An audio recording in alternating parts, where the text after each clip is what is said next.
అందరికీ నమస్కారం. Welcome to Leo. నవతరం రాజకీయాలకు నాంది పలికిన యువతరం నాయకుడు ఆయన ఎవరో కాదు, నారా లోకేష్. ప్రస్తుతం ఆంధ్రప్రదేశ్ రాష్ట్ర ఐటీ మరియు విద్యాశాఖ మంత్రివర్యులు. అయితే నారా లోకేష్ గారి రాజకీయ ప్రస్థానం ఎన్నో ఒడిదుడుకులకు సంబంధించింది. పుట్టుకతో రాజకీయ నేపథ్యం ఉన్నప్పటికీ కూడా ఒక ఉన్నత విద్యావంతుడిగా ఏ విధంగా ఎదిగారు, ప్రస్తుత రాజకీయ ప్రస్థానం ఎలా కొనసాగుతుంది, వీటన్నిటి గురించి కూడా తెలుసుకునే ప్రయత్నం చేద్దాం. మనతో ఉన్నారు డాక్టర్ కమ్మెల శ్రీధర్ గారు, రోబోటిక్ సర్జన్, అదేవిధంగా యూరాలజిస్ట్, అన్నిటికీ మించి 11 ప్రపంచ రికార్డుల గ్రహీత, తెలుగుదేశం పార్టీ నాయకులు మనతో ఉన్నారు. ఆయనతో మాట్లాడి ప్రస్తుతం నారా లోకేష్ గారి పుట్టినరోజు సందర్భంగా మరిన్ని వివరాలు కూడా తెలుసుకునే ప్రయత్నం చేద్దాం. సార్ నమస్కారం అండి. నమస్కారం సార్. నారా లోకేష్ గారు ప్రస్తుతం ఆంధ్రప్రదేశ్లో ఒక గేమ్ చేంజర్ ఆఫ్ పాలిటిక్స్గా ఉన్నారు. ఆయన పుట్టుకతో నుంచి ఒక రాజకీయ నేపథ్యం ఉన్నప్పటికీ కూడా రాజకీయంగా ఎన్నో సవాళ్ళని ఒడిదుడుకులు ఎదుర్కొని ఈరోజు నిలబడ్డాడు. ఈరోజు రాష్ట్రంలో అగ్రస్థాయి స్థానంలో ఉండడం జరుగుతోంది. ఆయన రాజకీయ ప్రస్థానం గురించి కానీ, ఆయన చిన్నప్పటి నుంచి ఆయన రాజకీయంలో ఉన్నటువంటి వాటన్నిటి గురించి అడిగితే మీరే ఉంటారు? నారా లోకేష్ గారు అతి పెద్ద ప్రాచుర్యం పొందిన కుటుంబంలో జన్మించారు. మనందరం అనుకుంటాం అంటే man born with golden spoon అనే వ్యక్తికి అన్ని ఏర్పాట్లు జరుగుతాయి, ఏ కష్టం ఉండదని అనుకుంటాం. కానీ అంత గొప్ప కుటుంబంలో అంటే ఆయన తాత ముఖ్యమంత్రి గారు, తండ్రి కూడా ముఖ్యమంత్రి గారు, ఆయన మామయ్య గారు ఫేమస్ ఫిల్మ్ స్టార్, ఇవన్నీ చూస్తుంటే లైమ్లైట్ చాలా ఎక్కువగా ఉంటుందండి. ఎవరైనా ఆ ఇంట్లో పుడితే వాళ్ళ మీద ప్రెషర్ కూడా చాలా ఉంటుంది. ఆ కుటుంబాల్లో పెద్దగా కష్టపడి చదవడం కానీ, ఇది కష్టపడి పనిచేయడం కానీ ఎక్కువగా ఉండదని ప్రజలు భావిస్తారు. కానీ అన్నిటికీ భిన్నంగా కృత నిశ్చయంతో, వజ్ర సంకల్పంతో, అవిరుల కృషితో ఆయన మహోన్నత విశిష్టత కలిగినటువంటి వ్యక్తిగా ఎదిగాడని చెప్పడంలో ఎటువంటి సందేహం లేదు. లోకేష్ గారు ఒక వ్యక్తి కాదు, ఆయన ఒక సమ్మోహన శక్తి.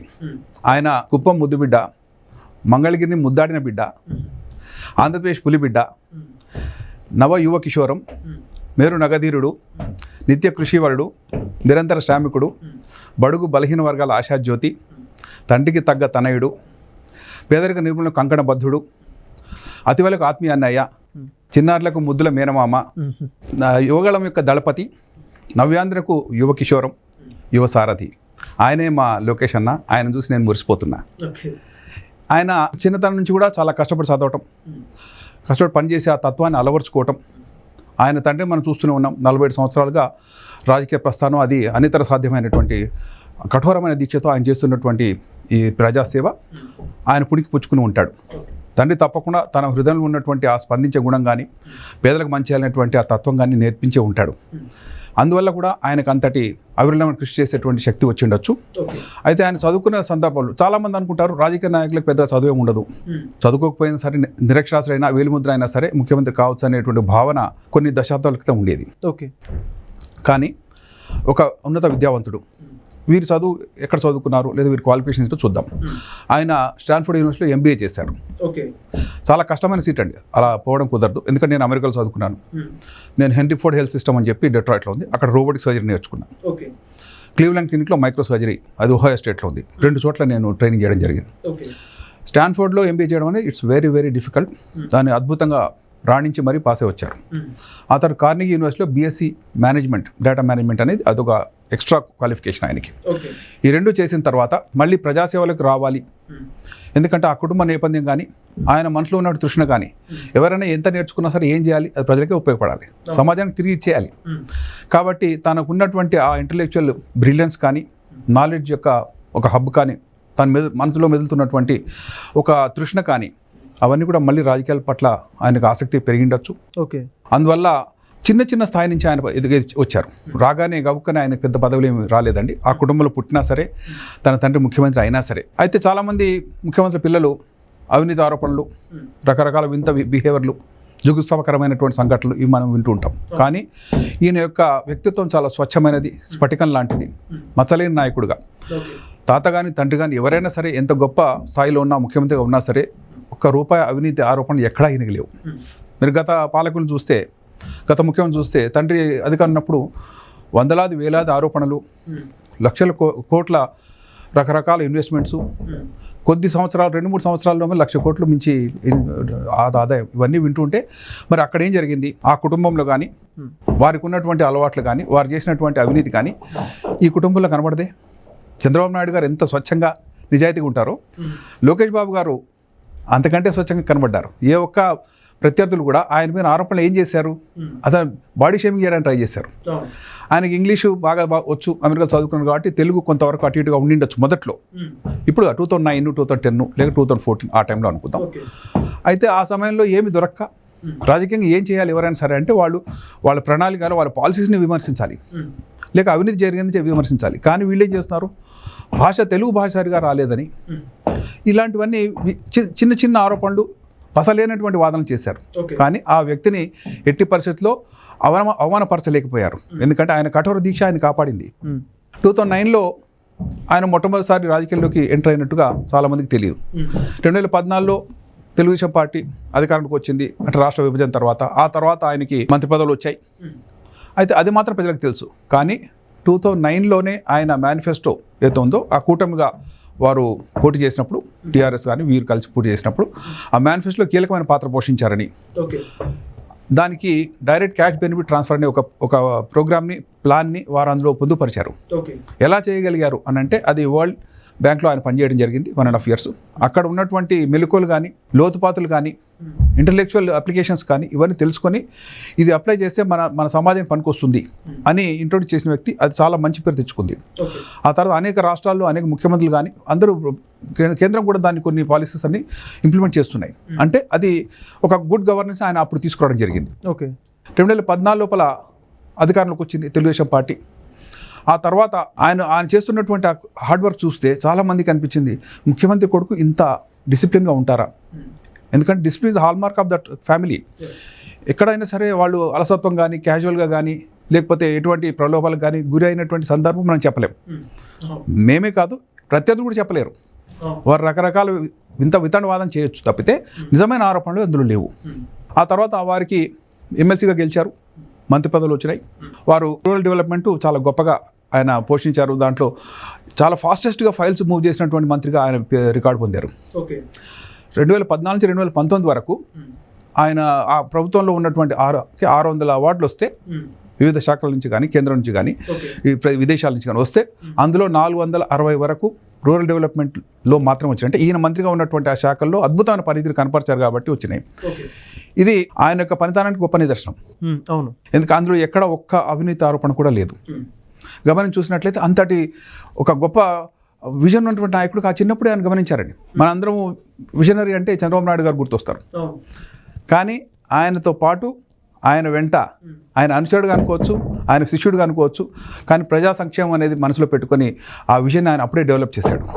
ఇది సమాజానికి కానీ మన రాష్ట్రానికి కానీ ఒక గొప్ప సంకేతం. ఎందుకంటే ఈయన వయసు 1983లో పుట్టారండి, జనవరి 23 నాడు పుట్టారు. ఇంకొక 30 నుంచి 40 సంవత్సరాలు రాజకీయ జీవితంలో యాక్టివ్గా ఉండే అవకాశం ఉంది ఆయనకి. కాబట్టి ఇప్పుడే ఈ వయసులోనే అంత ప్రతిభ పరిణతి కనబరిస్తే మరి ఇంకొక ప్రతి దశాబ్దంలోనూ అది ఆ స్కిల్స్ పెరుగుతాయి, ఆ తృష్ణ పెరుగుతుంది. మొదట్లో అధికారానికి వచ్చినప్పుడు దర్పం ఉండొచ్చు, కానీ ఎదిగిన కొద్దీ ఒదిగే నేచర్ వాళ్ళది. ఎన్ని గొప్ప పదవులు ఉన్నా సరే సింపుల్గానే ఉంటారు. మేము అనేకసార్లు కలిసినప్పుడు కూడా ఆత్మీయతతో, ప్రేమతో, ఎటువంటి అహంభావం లేకుండా, ఎటువంటి గ్యాప్ని కనబడకుండా అంత పెద్ద మనిషిని కలుస్తున్నాను తెలిసిన అని మనకు అనిపించినా ఆయన మాత్రం మనకి ఒక ఫ్రెండ్గా కానీ, ఒక అన్నగా కానీ, ఒక తమ్ముడుగా కానీ, ఒక కొడుకుగా కానీ, ఒక మామయ్యగా కానీ, ఏ చిన్నపిల్లలు వెళ్ళినా సరే దే ఆర్ గెటింగ్ అటాచ్. అంటే ఆయనలో ఉన్నటువంటి ఆ బిహేవియర్ కానీ, డెమినర్ అంటారు, మేనర్స్ కానీ ప్రజలకు నచ్చే విధంగా ఉన్నాయి. ఈ క్రమంలో ఆయన మంగళగిరిలో మొదటిసారి ఎందుకు ఎంచుకున్నా ఎవరికి అర్థం కాదు. ఎందుకంటే అది 1985 నుంచి తెలుగుదేశం గెలిచిన సందర్భాలు లేవు. కానీ ఆయన 2019లో ఆ కాన్స్టిట్యూన్సీ ఎంచుకున్నారు. అది టోటల్గా యాంటీ ఉందని తెలిసినా సరే ఒక పట్టుదలగా, ఒక ఛాలెంజ్గా తీసుకున్నారు. గెలవగలం, ఎలాంటిదైనా సరే ప్రజల హృదయాలు గెలుచుకుంటే గెలుస్తాం, ఎందుకు గెలవమండి అనుకున్నారు. కష్టపడి పనిచేశారు. ఆ సమయం లోపల యువత కొంతవరకు జగన్ గారి యొక్క బ్లాక్మెయిలింగ్ కానీ, తండ్రిని చూపించిన సానుభూతి కానీ, అంతకుముందు ప్రతిపక్షం ఉన్నాడు కాబట్టి కొంత సింపతి ఫ్యాక్టర్ కూడా అలా యాడ్ అయింది. యువతని ఎక్కువగా అట్రాక్ట్ చేశారని ప్రజలు భావించారు. కాబట్టి కొద్దిలో ఆయన ఓడిపోవడం జరిగింది. ఓటమి అనేది it is stepping stone for success అనే విషయం ఆయన ప్రూవ్ చేసి చూపించారు. వేరే ఏ నాయకుడైనా, పెద్ద నాయకుడైనా సరే ఆ కాన్స్టిట్యూన్సీ వదిలేసి ఒక సేఫ్ కాన్స్టిట్యూన్సీ సెలెక్ట్ చేసుకునేవాళ్ళు, కానీ అలా చేయలేదు. నేను ఎక్కడ ఓడానో అక్కడ గెలిచి చూపిస్తా, తప్పనిసరిగా నేను అక్కడే ఉంటా, మళ్ళీ ఓడతామా అనే భయంతో కాదు, గెలిచినప్పుడు తొడగొట్టి కథన రంగంలో దుమికిన కొదమ సింహంలాగా పోరాడి ఆయన 90,000 పైన మెజారిటీ సంపాదించాడే 2024లో. అది రాష్ట్రంలోనే అత్యంత గొప్ప మెజారిటీ, 3వది. అంటే ఏంటి, ఇక్కడ ఒక చోట ఓడిపోతే తర్వాత మీకు 96,000 మెజారిటీ వచ్చిందంటే ఆ 4-5 సంవత్సరాల్లో ఏం జరిగింది అంటే ప్రజలతో అంత గొప్పగా మమేకమయ్యాడు. ఆయన కులం మంచితనం, ఆయన మతం జనహితం, ఆయన తత్వం మానవత్వం, అది హృదయానికి గుచ్చుకునేటువంటి లక్షణం. కాబట్టి ఎక్కడైతే ఓడాడో, ఎవరైతే ఆయన వ్యతిరేకంగా ఓటేశారో వాళ్ళందరూ తిరిగి మా వల్ల తప్పు జరిగింది, మేము సరిదిద్దుకుంటామని చెప్పి ఈయన ఓటేసి అంత గొప్పగా ఆయనకు మెజారిటీని ఇచ్చారంటే ఒకటి ఆయన ధైర్యాన్ని నిదర్శనం, ప్రజల పరిణతి కూడా నిదర్శనం. పార్టీ పాలసీస్ కూడా ప్రో పూర్ పీపుల్గా ఉన్నాయి. గత జగన్ గారి ప్రభుత్వం లోపల అంతా అవినీతే, మాఫియా ముఠా, land mafia, sand mafia, liquor mafia, అసలు మొత్తంగా అవినీతిలో కూరుకుపోయినటువంటి ఒక ప్రభుత్వం, స్పందించని దయలేనటువంటి ముఖ్యమంత్రి, ప్రజలతో అసలు కాంటాక్ట్ తెగిపోయిన ముఖ్యమంత్రి, లక్షల కోట్లు ఆర్జించడంలో ముందు కాలంలో 1,00,000 కోట్లు జగన్ గారిని చెప్పేవారు. ఆయన అధికారం చివరికి వచ్చేటప్పటికి 14 లక్షల కోట్లు అంటున్నారు. అవి ఎక్కడో మనకు తెలియదు, కానీ అలా అంత గొప్ప అవినీతి జరిగింది. ఎక్కడ చూసినా సరే ఆయన ఇచ్చిన వాగ్దానాలు ఏవి కూడా ఆయన నెరవేర్చకపోగా ప్రజల్ని ఏ విధంగా దోచుకోవచ్చు, ఆయన పెడుతున్న కష్టాలకు, ఆ అష్ట కష్టాలకు ప్రజలు హాహాకారాలు చేస్తూ ఉంటే దాన్ని చూసి వికటాటాలు చేసినటువంటి రాక్షస ప్రభుత్వం అది. ఈ ప్రభుత్వాన్ని ఇంటికి పంపాల్సిందే, జగన్ గారిని గద్దె దించాల్సిందే. ఆయన తప్పుడు వాగ్దానం చేశాడు, ప్రజల్ని ఎమోషనల్గా బ్లాక్మెయిల్ చేశాడు, ప్రజల్ని మోసగించాడు. రాజధాని అమరావతి అని చెప్పి ఆయన అధికారులకు వచ్చిన 3 నెలలకి ప్లేటు ఫిరాయించాడు. వైజాగ్లో ఒక గొప్ప ల్యాండ్ మాఫియాని, భూ దందాన్ని మొదలుపెట్టడానికి చేసినటువంటి ఒక కుట్ర. ఆ 3 రాజధానుల పాలసీ ఉందో అది ఎక్కడ ఆయన ఇంప్లిమెంట్ చేయలేదు, ఓన్లీ మాటలు చెప్పారు, వైజాగ్లో దోచుకున్నారు. ఇదంతా ప్రజల కళ్ళ ముందే జరుగుతుంది, కానీ దాన్ని ఎత్తి చూపే నాయకుడు, ప్రజలకు నచ్చే విధంగా, ప్రజలకు తేటతెల్లని విధంగా చెప్పినటువంటి నాయకుడు లోకేష్ బాబు. అయితే ఈ క్రమంలో ఆయన కొన్ని ఇంటర్నేషనల్ అవార్డ్స్ కూడా వచ్చినాయండి, చాలా చిన్న వయసులో వచ్చినాయి. 2018లో స్కోచ్ అవార్డు అని ఒకటి ఉంటుంది, అది ప్రపంచ స్థాయి అవార్డు, అది ఇంటర్నేషనల్ అవార్డు. అందులో ఎందుకు ఇస్తారంటే వాళ్ళు జనరల్గా డిజిటల్ కానీ ఇన్ఫర్మేషన్ టెక్నాలజీని వాడి సమాజ శ్రేయస్ కోసం వాడిన వాళ్ళలో గొప్ప వ్యక్తులు ఎవరున్నారు, ఏ దేశంలో అనుకోండి. అలాంటి అవార్డు ఆయనకి 2018లో వచ్చింది. ఆ తర్వాత చూస్తే డాక్టర్ అబ్దుల్ కలాం గారు అవార్డు ఒకటి ఉందని, రూరల్ డెవలప్మెంట్ మంత్రిగా ఉన్నప్పుడు ఆయనకు వచ్చింది. అందులో ఏంటి అంటే గ్రామీణ ప్రజలకు ఎలా అయితే ఐటీని వాడచ్చు, ఎలా అప్లై చేయొచ్చు అనేది ఒక అవార్డు వచ్చింది. ఆయనకు వరల్డ్ బిజినెస్ మ్యాగజైన్లో లీడర్ ఆఫ్ ది ఇయర్గా వచ్చింది 2018లో. తర్వాత వరల్డ్ బిజినెస్ ఫోరంలో ఆయన లెక్చర్ ఇవ్వడానికి ఆహ్వానించబడ్డ మొదటి భారతీయుడ గుర్తింపు పొందాడు. ఇవన్నీ చూస్తుంటే దీని నేపథ్యం ఏంటంటే ఆయనకున్న ఎడ్యుకేషన్, ఆయనకున్నటువంటి ప్రజల పట్ల తపన, ఆయన చేసినటువంటి పనుల యొక్క సారాంశం. ఈయన ఈ దేశంలో, ఈ రాష్ట్రంలో ఇంత గొప్ప పనులు చేయగలుగుతున్నాడు అని గుర్తించినటువంటి ప్రపంచ దేశాలు. కాబట్టి ఈయన గొప్ప అవార్డ్స్ వచ్చినాయి. సరే 2019లో అధికారం పోయింది. పోతే సరే దానికి మల్టిపుల్ కారణాలు ఉంటాయి, ఏ ప్రభుత్వం ఎందుకు దిగుతుంది అనేది. మనం తప్పు చేయకపోయినా, అవతల వాడు ప్రజలపైన ఒక కుట్ర పన్నినా, ఒక మాయ మత్తు చల్లినా ప్రజలు మోసపోతారనే దానికి ఒక ఉదంతం అది. గొప్పగా పని జరుగుతున్నటువంటి చంద్రబాబు నాయుడు గారి ప్రభుత్వంలో ఏది అంటే అవినీతి లేనటువంటి చోట రకరకాల ఆరోపణలు, కుట్రలు చేసి వైఎస్ఆర్కు బొమ్మ పెట్టుకుని ఒక కపటమైనటువంటి పాదయాత్ర చేసి చాలామందిని నేను కలిశాను, నాకు సమస్యలు తెలిసినాయి, నాకు చాలా ప్లాన్స్ రెడీగా ఉన్నాయని చెప్పి ప్రతి రంగంలో రకరకాల వాగ్దానాలు ఇచ్చేసి అవేంటో ఆయన కూడా సరిగ్గా అర్థమైండో కానీ ఇచ్చేసాడండి. గెలిచిన తర్వాత అన్నీ మర్చిపోయాడండి. అసలు ఏ వాగ్దానం ఎక్కడ ఇచ్చామో ఆయనకు గుర్తులేదు. ఇక కేవలం ముఖ్యమంత్రిని గుర్తుంచుకొని ఎలా దోచుకోవాలో దానికి ప్రణాళికలు రచించుకున్నాడు. కానీ మన లొకేషన్ కూడా పాదయాత్ర చేశాడు. నేను 2 పాదయాత్రలు చూశాను. నేను లొకేషన్ పాదయాత్రలో మొట్టమొదటి ఆయన మొదలుపెట్టిన చోటు ఇంతింతై ఒటుడింతై జనసంద్రమై ప్రభంజనమై పెను తుఫాన్గా మారి భీకర సునామీగా ముగించాడు. ఆయనకు వచ్చిన ప్రజాదరణ చూస్తుంటే గుండెలు అదిరిపోయినాయి ప్రభుత్వానికి. ఆయనకు మైక్ ఇవ్వడానికే భయపడిపోయారు. నువ్వు బస్సు ఎక్కడానికి లేదన్నారు, నేను టేబుల్ ఎక్కి అని చెప్పాడు. ఓ స్టూల్ ఎక్కి దాని మీద మాట్లాడాడు. గొంతు పోతున్నా సరే ప్రజల హృదయాలు అందే విధంగా, గుచ్చుకునే విధంగా, వారికి నచ్చే విధంగా చెప్పగలిగినటువంటి ఆ తెలుగు భాషని డెవలప్ చేశాడు. మొట్టమొదటిసారి నేను ఈ పాదయాత్రకి వెళ్ళినప్పుడు లోకేష్ గారు ఎట్లా మాట్లాడతారో నాకు తెలియదు. రకరకాల కన్ఫ్యూజింగ్ వర్షన్స్ ఉన్నాయి. అలా మాట్లాడలేరు, ఇలా మాట్లాడలేరు, ఇలాంటి. కానీ అక్కడ చూస్తే నేను షాక్ తిన్నాండి. ఇందులో ఇంతటి సబ్జెక్ట్ ఉంది, దాన్ని చెప్పేటువంటి కమ్యూనికేషన్ స్కిల్స్ ఉన్నాయి, తెలుగు చక్కగా ఉంది. ఒక ఎట్టి పరిస్థితుల్లో ఏదో నేర్చుకున్నవాడేలాగా లేదు. స్వతహాగా ఆయనకు వచ్చిన తెలుగు చూస్తుంటే మైమర్చిపోయాం. ఇతని మీద అన్ని ఆరోపణలు వస్తున్నాయి. ఆయన దగ్గర ఉన్నటువంటి స్వచ్ఛతమైనటువంటి వ్యక్తిత్వం ఏంటి, బయట చెప్తున్నటువంటి ఆరోపణలు చూస్తుంటే నిజంగా తెలియని వాడైతే మోసపోతాడు. కానీ ఆయన కలిసిన తర్వాత మాకు అర్థమైంది, ఈయన లోపల నిజమైన నాయకుడు ఉన్నాడు, నిజమైనటువంటి ఒక వక్త ఉన్నాడు, నిజమైనటువంటి ఒక మేధావి ఉన్నాడు. అతను తన కుటుంబం నేపథ్యాన్ని గురించి పట్టించుకోవట్లేదు. వాళ్ళ ద్వారా నాకు సపోర్ట్ వచ్చింది కాకుండా నేనుగా ఏం చేయగలను, ఏది చేసి చూపించగలను, నాకు ఇచ్చిన మహదవకాశాన్ని ప్రజలు నాకు ఇచ్చారనుకోండి, దాన్ని ఏ విధంగా నేను అంటే కార్యదక్షత చూపించగలను. ఒక మంత్రిగా కానీ, ఒక లీడర్గా కానీ. యోగాళం దళపతి అతను, ఆయన 98 కాన్స్టిట్యూన్స్ తిరిగారండి. ఓకే, తిరిగితే ఏం జరగాలి, కొంత లాభం జరగాలి. ఏ పార్టీలో అయినా లాభం జరుగుతుందని మనం తిరుగుతాం. 98 కాన్స్టిట్యూన్సీల్లో ఆయన వెళ్తే 97 కాన్స్టిట్యూన్సీలో గెలిచారు. ఓకే, అంటే దాని అర్థం ఏంటి, ఆయన పోయిన చోట్ల ప్రజలు ప్రభావితం అవుతున్నారు, ప్రజలకు నచ్చుతుంది ఆయన యొక్క వాదన కానీ, ఆయన ఇచ్చినటువంటి సంభాషణ కానీ, ఇవన్నీ కూడా నిజమే. జగన్ గారు ప్రభుత్వాన్ని ఎత్తి చూపించాడు, ఇందులో జరుగుతున్న తప్పులు అని చెప్పాడు, మేము చేయబోదు ఏదని చెప్పాడు. ఈ 2 వాదనలు కరెక్ట్ అయితే ప్రజలు కనెక్ట్ అవుతారు. అందువల్లనే 97 మంది గెలిచారు. అదేవిధంగా ఆయన చేసింది 3132 కిలోమీటర్లు నడిచాడు. ఆయన చేసిన దాంట్లో 2000 గ్రామాలకు పైగా తిరిగాడు. 1,20,00,000 మందికి పైగా ప్రజల్ని డైరెక్ట్గా స్పర్శించాడు. రోజంతా నడుస్తూనే ఉన్నాడు, నైట్ ప్రణాళికలు రచిస్తూనే ఉన్నాడు, సమస్యలను లిస్టు రాసుకుంటూనే ఉన్నాడు. గెలిస్తే ఏం చేయాలో అన్ని కూడా ముందే రెడీ చేసుకున్నారు. జనరల్ పాదయాత్ర, జగన్ గారి పాదయాత్రలో 12 నుంచి 14 కిలోమీటర్లు నడిస్తే గొప్ప. మొదలుపెట్టిన గంటకు 2 గంటలకు విరామము, మళ్ళీ ఒక 2 గంటలు విరామం తర్వాత మళ్ళీ 1 గంట నడవడం, మళ్ళీ విరామము. ఇవన్నీ చూసిన తర్వాత ఒక రోజు చూసి 14 కిలోమీటర్లు ఎక్కడైందండి, మొత్తం అంతేం కాలేదే, మేము నడుస్తూనే ఉన్నాం కదా, ఆయన వెంటే ఉన్నాం కదా, మాకు అంతగా అనిపించలేదు. ఒక 3-4 కిలోమీటర్లు కొన్ని సగం అయిండి వచ్చేమో. కానీ వాళ్ళు గబగబా వాళ్ళు మైలు రాయి వేసేసుకున్నారు. కొన్ని వేసింది నిజమే అనుకుందాం, ఒకళ్ళు ఎందుకు ఆరోపణ పెట్టాలి. మనం 14 కిలోమీటర్లు నడిచాను ఆయన అన్నాడండి. మన లొకేషన్ కూడా నడిచాడు. ఈయన నడిచింది రోజుకి 24 నుంచి 25 కిలోమీటర్లు లోకేష్ గారు. మేము షాక్ తిన్నాం. మేము 14 కాగానే ఇక అయిపోయింది ఈరోజు పాదయాత్ర అనుకున్నాం, ఎందుకంటే మాకు అలవాటు జగన్ గారిదే. 14 అని రాస్తున్నారు, 12 అని రాస్తున్నారు, 11 రాసు. ఈరోజు త్వరగా వెళ్ళాలండి, మన కోర్టుకి వెళ్ళాలి కదా, సాటర్డే ఫ్రైడే నాడు 11 గంటల 9 గంటలకు స్టార్ట్ చేసి 11కి అయిపోయింది, ఫ్లైట్కి వెళ్ళాల్సిందే వైజాగ్కి. సో అలా ఒక రోజంతా పోయింది. సాటర్డే నాడు ఆయన కోర్టులో ఉంటారు, సండే ఈవినింగ్ మళ్ళీ స్టార్ట్ చేస్తారు 1 గంట సేపు. అంటే 2.5 రోజులు పోయింది ఆయన పాదయాత్రలో. లోకేష్ అన్న పాదయాత్రలో ఎక్కడ గ్యాప్ ఉందా, ఏ రోజున హాలిడే ఇచ్చాడా? ఆయన చేస్తున్నట్టు పాదయాత్ర దానికి భయపడిపోయి ప్రభుత్వం ఆయన గ్యాప్ ఇస్తుంది. ఆయన వాలంటీర్ మీద దాడి చేయించింది, రాళ్ళు వేయించింది, ప్రాణభయం కలిగించింది. చివరికి వాళ్ళందరినీ తీసుకుపోయి అరెస్ట్ చేసేది. ఎందుకంటే వీళ్ళు బాగా మేనేజ్ చేసేస్తున్నారు, ప్రజలు ఇంతమంది వచ్చినా సరే ఎక్కడ తొక్కిసలాగా నడుస్తుంది అని 150 మంది వాలంటీర్లు తీసుకెళ్ళి వాళ్ళు లాకప్లో పెట్టారు.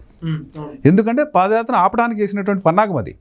వాళ్ళేం తప్పు చేస్తారండి, వాలంటీర్స్ ఏం చేస్తారు, ప్రజలకు హెల్ప్ చేయడానికి వాలంటీర్ అంటేనే అది. మేము వెళ్తుంటే నడుస్తుంటే మాకు నిమ్మరసం జ్యూస్ ఏదో చిన్న ప్యాకెట్ ఇచ్చారు, వాటర్ ప్యాకెట్ ఇచ్చారు. ఇక్కడ రెస్ట్ ఎక్కడ ఉంటే చిన్న 2 బిస్కెట్లు చిన్న ప్యాకెట్లు తయారు చేశారు, అవి ఇచ్చారు. ఎందుకంటే మనం 24 కిలోమీటర్లు నడవబోతున్నాం, ఎవరు కూర్చొని టైం కింద తినడానికి అవకాశం లేదు ఎవరికి. కాబట్టి ఆ వాలంటీర్లు గొప్పగా పనిచేశారు. ఓకే, వాళ్ళంత గొప్పగా పనిచేశారు కాబట్టి ఈయన 25 కిలోమీటర్లు నడవగలిగాడు. పాదయాత్ర అనేది ఉదయం స్టార్ట్ చేస్తే 4, 5, 6 కల్లా అయిపోతుంది. లోకేష్ గారి పాదయాత్ర ఉదయం 2 గంటల వరకు ఉందండి. విజయవాడ సైడ్లో వారధి దగ్గర చూస్తే మీరు, ఆ రోజు ఉదయం 7 గంటలకు స్టార్ట్ చేసింది. ప్రజలు రోడ్డు మీదకి వచ్చి బయట చాపలు వేసుకుని దిండ్లు వేసుకుని పడుకుంటున్నారండి. ఎందుకంటే ఎప్పుడు వస్తాడో తెలియదు, నైట్ కూడా నడుస్తున్నారంట.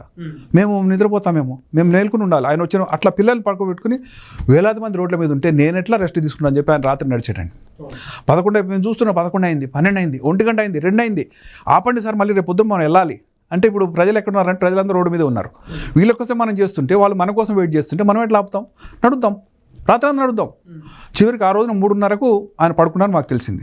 మరి పడుకున్నారు కదా, మరి నెక్స్ట్ డే లేవలేరు కదా జనరల్గా ఎవరైనా సరే. చూసి 7:30 మళ్ళీ పాదయాత్ర ఉందండి మళ్ళీ. అంటే అంతటి కఠోర దీక్ష, తన శరీరం పైన ఎంతటి హార్డ్ వర్క్ అయినా సరే తీసుకున్నటువంటి కెపాసిటీ ఆయనకి డెవలప్ చేసి అంత స్టామినా వచ్చేసింది. ఎందుకు వచ్చింది అంటే ప్రజల యొక్క అభిమానం, ప్రజల దీవెనలు. ప్రజలు తన కోసం ఇంతమంది వెయిట్ చేస్తుంటే అదే ఒక ఎనర్జీగా, అదే టానిక్గా పనిచేస్తూనే ఉంది.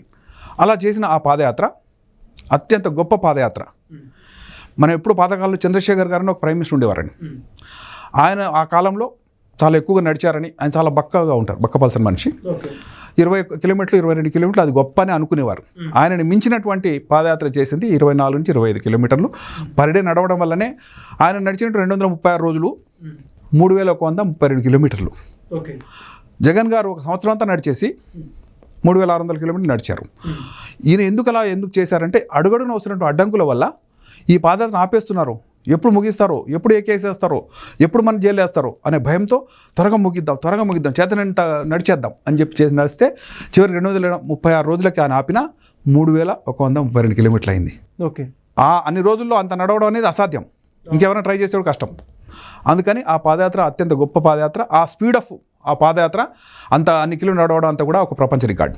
ఆ విషయం ఆయన కూడా తెలియకుండొచ్చు, నడుస్తూనే ఉన్నాడు తప్పితే దీని వెనక ఏముంది రికార్డుని చూసుకుని నడవడండి ఆయన. నెక్స్ట్, ఎక్కడ ఏది మాట్లాడినా సరే ఆయనలో సబ్జెక్టు చాలా స్పష్టత కలిగి ఉన్నాడు, చాలా చదువుకుంటున్నాడు, చాలా నేర్చుకుంటున్నాడు, ప్రజలకు వివరిస్తున్నాడు. వివరించే శక్తి బాగుంటే తప్ప ప్రజలు కన్విన్స్ కారు. ఎక్కడైనా సరే లీడర్ అనేవాడు ఊరికే మాట్లాడి మైక్ ముందు కూర్చుంటే కాదు, అతను చెప్పిన విషయం నచ్చాలి, ఎదుటివాడు చేసిన మోసాన్ని వివరించగలగాలి, ఆ వ్యక్తి యొక్క ఆ భాషను చెప్పగలగాలి. మన ఆంధ్రప్రదేశ్లో అనేక మాండలికాలు ఉన్నాయి, అనేక ప్రాంతాలు ఉన్నాయి, ఒక్కొక్కరు ఒక్కోలాగా మాట్లాడుతున్నారు. కడపలో మాట్లాడిన భాష శ్రీకాకుళంలో మాట్లాడలేం కాబట్టి అక్కడ నేర్చుకుని ఆ లోకల్ లాంగ్వేజ్లో మాట్లాడి ప్రజల హృదయాలకు హత్తుకున్నాడు. అవన్నీ జరిగినందుకే ఈ పాదయాత్రని అత్యంత గొప్ప పాదయాత్రని మనం భావిస్తాం. ఆ తర్వాత చూసినట్లయితే ఈ గెలిచినటువంటి 175లో 164 కూటమి గెలిచింది. ఇందులో కీలకమైన పాత్ర వీరిదండి. ఎందుకు గెలిచారు ఇంత అని గమనించి చూస్తే, పోయినసారి ఓటమి కారణం యువత ఈ పార్టీకి దూరం అయిందేమో, లేకపోతే యువత జగన్ గారికి దగ్గరైందేమో. ఎందుకంటే అతను కూడా యంగ్స్టరే, వైఎస్ఆర్ యొక్క కొడుకు అనుకున్నారు. ఆయన మాట తీరు అంతా కూడా చూడడానికి సౌమ్యంగా కనబడింది. కానీ మేఘవనే పులేని తర్వాత తెలిసింది. ఓకే. సో అలాంటి యువతని ఆకట్టుకోవడానికి లోకేష్ బాబు చేసినటువంటి ప్రయత్నం ఫలించింది. అందువల్లనే పార్టీ మొత్తం ఓవర్టర్న్ అయింది. అంటే అంతకుముందు 23 వచ్చినటువంటి అదే పార్టీకి 164 వచ్చినాయి అని అంటే కూటమి మొత్తానికి. అందులో ఈయన పాత్ర చాలా కీలకమైనది. ఓటర్లు ఎక్కువ మంది యంగ్స్టర్సే ఉంటున్నారండి, వయోవృద్ధులు తక్కువ. కానీ ఉన్నటువంటి 40 to 50%, 55% యువతని మన వైపు తీసుకురాగలిగితే ఆ ప్రభుత్వం వచ్చేస్తుంది. అందుకని ఈయన కేవలం ఇప్పుడు ఒక మంత్రిగా ఉన్నారు, ఐటీ శాఖ మంత్రిగా ఉన్నారు, విద్యాశాఖ మంత్రిగా ఉన్నారు, హెచ్ఆర్డీ కూడా ఆయన ఇన్ఛార్జ్గా ఉన్నారు. ఈ ఒక్క మంత్రి శాఖ ఈ 6-7 నెలల్లో చూసినట్లయితే ఆయన పనితీరు అద్భుతంగా ఉంది. రకరకాల పాఠ్యపుస్తకాలు ఫోటోలు ఉంటాయండి, ముఖ్యమంత్రి గారు ఉంటాయి, మంత్రులుగా ఉంటాయి. ఇది ముందు కాలం ఒకలా ఉంటే జగన్ గారు వచ్చిన తర్వాత విపరీత ధోరణి అయింది. ఎక్కడ చూసినా నా ఫోటో కావాలన్నాడు. బస్సుల మీద ఉండాలి, ఆటోల మీద ఉండాలి, శ్మశానంలో ఉన్నటువంటి మైలు రాయి మీద కూడా నాదే ఫోటో ఉండాలని పెట్టాడు. అటువంటి విపరీతమైనటువంటి పోగాడాల నుంచి పాఠ్యపుస్తకాలు మన ఫోటో అక్కర్లేదు నాన్నగారు, ముఖ్యమంత్రి గారు, దాన్ని తీసేద్దాం. ఇది విజయిస్తున్నటువంటి ఆ పాఠ్యపుస్తకం మీద విద్య అనేది అమృత ప్రాయమైంది. అది అంతగా జరుగుతూనే ఉంటుంది. మీరున్నా నేనున్నా మనం కాకపోయినా ఎవరైనా జరుగుతూనే ఉంటుంది. దాని మీద మనం వేసుకొని మన యొక్క సెల్ఫ్ రిలేషన్ ఎందుకు అనే ఆ పాయింట్ చూస్తే నిరాడంబరత్వం, నిజాయితీ, క్రమశిక్షణ, హార్డ్ వర్క్ ఇవన్నీ వెరసి ఆయన ఒక గొప్ప నాయకుడిగా నిలబెట్టడంలో ఎటువంటి సందేహం లేదు. ఈ క్రమంలో ఇంకో ముఖ్యమైన పాయింట్ ఉంది.